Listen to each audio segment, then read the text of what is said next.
lá. Meu nome é Joseph, um livro eu recebi do ser celeste, que revelou pra mim, foi a resposta das minhas orações.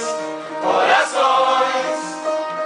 Fui instruído pelo anjo a traduzir este registro, pelo poder de Deus, revelações vinham lá do céu,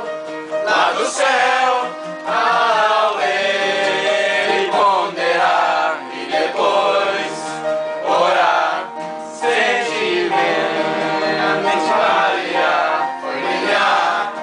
Foi minha resposta. Eu tive sentimentos bons no fundo do meu coração. Isso é real. Pode saber por mim, eu sei porque eu orei. O livro de mão tem a plenitude, ele vai tirar qualquer dúvida. Isso é real. Pode saber por mim, eu sei porque eu orei. Meu nome é Helder, o livro eu tenho pra ti. Tem a verdade, eu recebi. Meu Espírito Santo testificou pra mim. Para mim, pode ler e ponderar e depois orar, sentirá, variar e verá a sua resposta.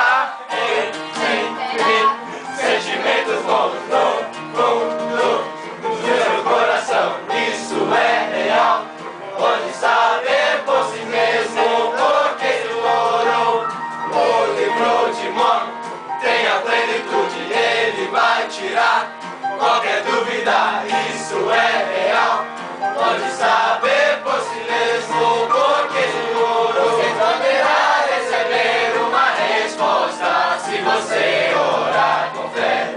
Vou testificar pra ti, a plenitude está aqui, com certeza vai saber. Eu tive sentimentos bons no fundo do meu coração. Isso é real.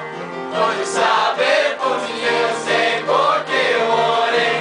O livro de mão tem a plenitude, ele vai tirar qualquer dúvida. Isso é real. Pode saber